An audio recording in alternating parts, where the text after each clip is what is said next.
In the previous video, we implemented the Logistic Regression classifier. Now we are going to define the data loader that we will need to train this Logistic Regression classifier. So here we are going to use two things, the dataset class and the data loader class from torch utils.data.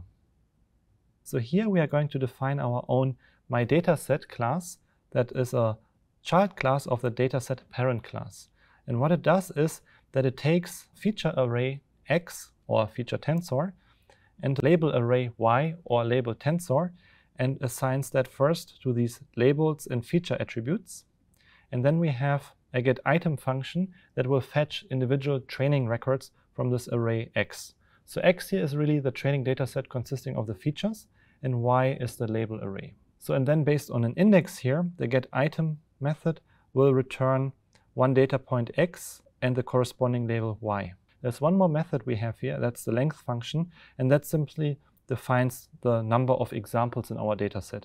So in this case, we can get this number of examples by calling labels.shape0, which will be essentially the length of the dataset. Then using our xtrain and ytrain from earlier, what we do is we initialize this dataset, and then we wrap this dataset in a data loader. So with this data loader, we can define the batch size for our mini-batch gradient descent. And we can also say that this method shuffles the dataset prior to each epoch, which is also recommended to make the training go faster. Next, let's go ahead and train our model. So here there are a lot of things happening, so let's talk through them one step at a time. First, we initialize our logistic regression model, and then we initialize the optimizer here. We are using stochastic gradient descent here, and we are calling model.parameters, which will return all the relevant model parameters, the weights and the bias unit that the stochastic gradient descent optimizer should update. Also here we choose a learning rate of 0.05, but please feel free to experiment with different values and see how it affects the training.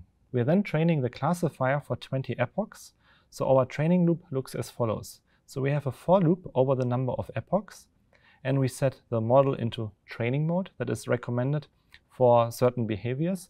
Right now it would not make a difference, but it will make a difference later on when we train certain deep neural networks. And it's always a good practice to just always use .train before we start training. Next, we are now iterating over the mini batches. So for that we use our data loader, and as you recall, we set the mini batch size to 10. But again, this is a hyperparameter that you can experiment with, so please feel free to toy around with a mini batch size. 10 is actually very small, but we also have a very small data set consisting of only 20 training examples. This small data set is really just for the learning experience, and later on we will of course work with much larger real-world data sets. So now in this inner loop, we compute the activation function values, the class membership probabilities, by calling model on the input features. So features here is an array that has 10 rows corresponding to the mini batch size and the 2 feature columns. Then based on our predicted probability values here, we use the binary cross-entropy function to compute the logistic regression loss. So the binary cross-entropy loss works based on the predicted class membership probabilities and the actual class labels. Here I'm using the .view function to get the class label array into the right shape so that it matches the shape of the probability values here. Now that we have the loss, we perform the gradient descent update.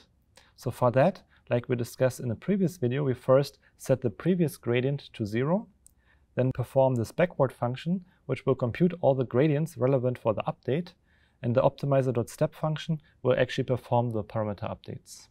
So let's run this code and see what happens. So since this is a very simple model, it will actually execute very fast. Later on, this will of course take more patience when we train deeper neural networks. So we can see we start with a loss of 0.67. And over time, we see that the loss slightly decreases, which is what we want to see, because here we are trying to minimize the loss.